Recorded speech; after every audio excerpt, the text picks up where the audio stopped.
है जो मैं आपके सामने। अस्सलामु अलैकुम वरहमतुल्लाहि वबरकातुहू। एक बार फिर चलिए हम आज अल्लामा मौलाना अब्दुल हबीब अत्तारी साहब की इस वीडियो को अच्छा से देखते हैं और इस वीडियो को आखिर तक देखिए ताकि आपको समझ में आएगा कि कर्जा देना लेना कैसा है। चलिए शुरू करते हैं। है जो मैं आपके सामने पेश करता हूँ। एक दोस्त ने अपने एक दूसरे दोस्त को कर्ज दिया और जब उसने कर्ज दिया तो वो कर्ज एक बड़ी अमाउंट थी, 3000 दीनार। वो टाइम आ गया जब उस टाइम वो कर्ज लेने के लिए अपने दोस्त के पास गया कि भाई मुझे मेरे पैसे वापस दो। तो उसने कहा कि पैसे तो नहीं है मेरे पास, मैं कोलैप्स हो गया हूँ, बिजनेस अब मेरा खत्म हो गया है, मैं तुम्हारी रकम नहीं दे सकता। उसने एक और टाइम दे दिया उसे कि ठीक है अब इतने वक्त दिनों के बाद में दे दूंगा। वो टाइम भी गुजर गया और जब वो टाइम भी गुजर गया तो उसके बाद उस दोस्त ने कहा कि अब तो पैसे दे दो भाई, मेरा टाइम पूरा हो गया है। फिर ना दे सका टाइम। आखिरकार मामला जो है वो कोर्ट में चला गया, काजी के पास चला गया। अब काजी ने जिसको पैसे देने थे उसको बुलाया और कहा कि भाई आपको इसके पैसे देने हैं? कहते हैं हाँ पैसे तो देने हैं। तो कहा फिर देते क्यों नहीं हो? कहा पैसे है ही नहीं, कारोबार ही खत्म हो गया है, कर्जा तो लिया था, अब मेरे पास बचा ही कुछ नहीं है। तो कहा अच्छा अब ये बताओ कि कब दोगे, कैसे दोगे? उसने कहा बस मेरे पास पैसे ही नहीं है। तो कहा अब तुम्हारे पास 30 दिन का टाइम है, 30 डेज में या तो इसके पैसे लौटा दो या 30 दिन के बाद तुम्हें कैद कर दिया जाएगा। ये शख्स अब घर आया, पैसे तो थे नहीं, मगर शायद उलमा ने लिखा किताबों में, ये वाकया कई बड़ी बड़ी किताबों में लिखा और दुरूद पाक के फजाइल की बड़ी बड़ी किताबों में लिखा। और उस शख्स ने सोचा कि उसने एक हदीस पाक पढ़ी हुई थी कि जिसमें नबी पाक अलैहिस्सलाम ने फरमाया है, जिसका मजमून है कि जो शख्स परेशान हो, मुसीबत ज़दा हो, उसे चाहिए कि मुझ पर कसरत से दुरूद पाक पढ़े, क्योंकि दुरूद पढ़ना मुसीबतों और परेशानियों को ले जाता है। अब उस आशिक रसूल ने सोचा और तो कुछ है नहीं, अब मैं दुरूद पाक पढ़ना शुरू करता हूँ। सुबह से लेकर शाम तक वो दुरूद पाक पढ़ने लग गया। 27 दिन गुजर गए, ओनली 3 days लेफ्ट। 3 दिन बाकी थे काजी के पास जाने में। 27 दिन गुजर गए दुरूद पढ़ते पढ़ते। जब 28वीं रात आई तो आंखें तो बंद हुई, मगर ख्वाब में उसे एक आवाज आई, घबराओ नहीं, तुम्हारा कर्जा अदा कर दिया जाएगा, तुम्हारा मसला सॉल्व हो जाएगा। सुबह उठता है, दुरूद पाक पढ़ रहा है, मगर कहता है ये आवाज से तो मसला हल नहीं होगा, पैगाम क्या है उसे समझ ना आया। 28वां दिन गुजर गया, 29वीं रात आ गई, मगर अब आंखें बंद हुई और किस्मत जाग उठी। नबी पाक साहिब लौलाक सल्लल्लाहु ताला अलैहि वसल्लम ख्वाब में तशरीफ लाए और प्यारे आका सल्लल्लाहु ताला अलैहि वसल्लम ने फरमाया घबराओ नहीं, अली बिन ईसा वजीर के पास जाओ, वो तुम्हारा कर्जा अदा कर देगा।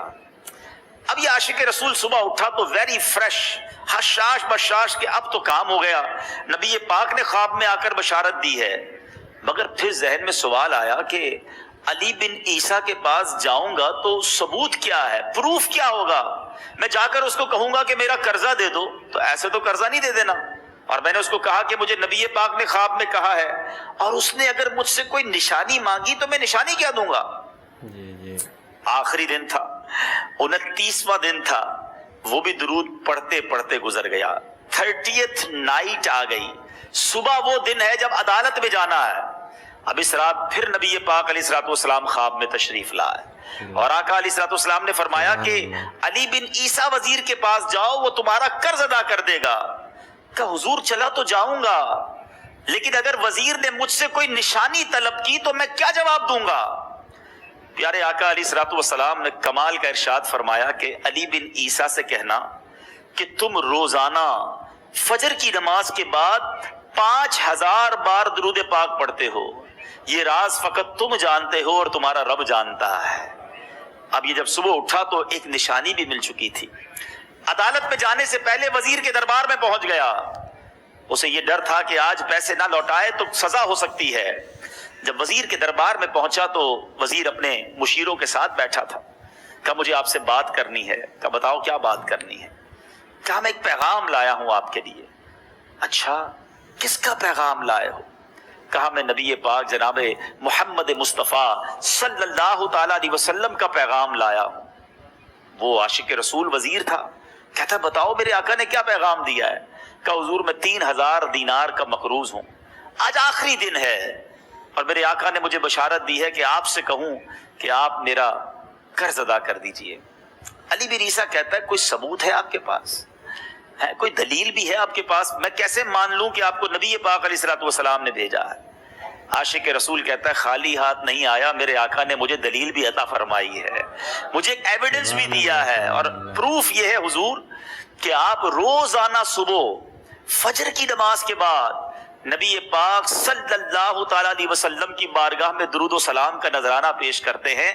جب تک 5000 کا عدد پورا نہیں ہوتا آپ اس وقت تک کسی اور سے بات نہیں کرتے، اور اے وزیر صاحب یہ راز صرف آپ کو پتا ہے اور آپ کا رب جانتا ہے۔ اللہ اکبر! وہ وزیر تو جس کو کہے نا جھوم اٹھا، ایسا عاشق رسول وزیر تھا جو روزانہ صبح 5000 درود پڑھتا ہو، اس کی تو عید ہو گئی نا۔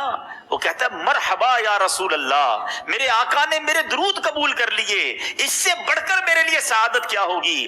اب یہ وزیر اپنے سیٹ سے اٹھتا ہے، اپنے کمرے میں جاتا ہے، تھوڑی دیر بعد واپس آ کر اس عاشق رسول کے ہاتھ میں 3000 دینار رکھ کر کہتا ہے حضور پہلے 3000 دینار تو نبی پاک کا حکم کی میں ادب سے بجا لاتا ہوں، میرے آقا نے جو حکم فرمایا یہ 3000 دینار آپ کو پیش کرتا ہوں، حضور ایک اور 3000 دینار لیجئے۔ میرے گھر آپ آئے، اتنی اچھی خبر سنائی، آپ نے قدم رنجا فرمایا، یہ 3000 اس کا نذرانہ ہے، اور ایسا کیجئے 3000 اور لیجئے، اس سے اپنے بچوں کے لیے کچھ چھوٹا موٹا کام شروع کیجئے اور ایک وعدہ کر کے جائیے، آج کے بعد زندگی میں آپ کو جب بھی کوئی کام پڑے میں آپ کا بھائی ہوں، مجھے یہ خدمت کا موقع دیجئے گا۔ اللہ اکبر! وہ مقروض جو ایک رات پہلے 3000 دینار کا مقروض تھا، ہو سکتا ہے اس کے بیک آف مائنڈ یہ بھی چل رہا ہو کہ اب شاید کل میں نے جیل میں جا کر، عدالت میں جا کر گرفتاری دے کر جیل میں جانا ہے، مگر اب 9000 دینار ہاتھ میں ہے۔ عاشق رسول جھومتا ہوا نبی پاک کی یاد میں گھومتا ہوا اب عدالت میں پہنچا۔ عدالت میں everybody expecting over there کہ آج اس نے آنا ہے اور آ کر کہنا یہی ہے کہ پیسے تو نہیں ہیں، گرفتار کر لو، مگر جا کر اس عاشق رسول نے 3000 دینار جج صاحب کے ہاتھ میں رکھ دیے۔ قاضی کہتا ہے پہلے تو یہ بتاؤ پیسے آئے کدھر سے؟ تم تو کہتے تھے غریب ہوں، تم تو کہتے تھے کاروبار نہیں ہے، ایک مہینے میں اتنی بڑی رقم کا انتظام کیسے ہو گیا؟ سبحان اللہ! اس عاشق رسول نے گویا زبان حال سے یہ کہا ہوگا کہ یہ تو کرم ہے ان کا، ورنہ مجھ میں تو ایسی بات نہیں، اتنا دیا سرکار نے مجھ کو، اتنی میری اوقات نہیں۔ اس نے وہ پورا واقعہ بھری عدالت میں سنا دیا۔ اللہ اکبر! میرے پیارے اسلامی بھائیوں ذرا سوچو پہلے زمانے میں کیسے عاشقان رسول ہوا کرتے تھے، وہ جج، وہ قاضی بھی کیسا سرکار علیہ الصلوۃ والسلام کا عاشق تھا۔ اپنی سیٹ سے اٹھتا ہے، بھرے دربار میں، بھری عدالت میں، وہ اپنے چیمبر میں، اپنے کمرے میں جاتا ہے، اور تھوڑی دیر بعد واپس آ کر اس کے ہاتھ میں بھی 3000 دینار ہیں، اور وہ 3000 دینار جو ہے وہ اس عاشق رسول کے ہاتھ میں رکھتا ہے کہ سارا ثواب علی بن عیسیٰ کیسے لے جائے، میں بھی تو نبی پاک کا غلام ہوں، میں تمہارا قرضہ میں ادا کرتا ہوں۔ اچھا اب ایک اور عجیب سینیریو یہ بن گیا کہ جس نے کیس کیا تھا، جس نے دعویٰ کیا تھا، وہ بھی یہ سارا منظر دیکھ رہا تھا، کہتا ہے جج صاحب ذرا رکیے، میں بھی اپنے آقا کا امتی ہوں، اور ایک کام کیجئے قلم کاغذ منگوائیے، اس عاشق رسول کا قرضہ ہی میں معاف کر دیتا ہوں۔ اچھا اب عاشق رسول نے وہ واپس 3000 دینار جو جج صاحب نے دیے تھے۔ تو آپ نے دیکھا درود شریف کی فضیلت کتنی ہوتی ہے، کہ بے شمار فضیلتیں ہیں، اور ہم کوشش کریں گے آپ کو ہر روز ایک ایک فضیلت دکھائیں گے۔ تو میری اس ویڈیو کو آپ لوگ زیادہ سے زیادہ شیئر کیجئے، اور اوریجنل ویڈیو کی لنک میری ڈسکرپشن میں ہے، وہاں پر جا کر آپ وزٹ کیجئے۔ السلام علیکم، جزاک اللہ خیر۔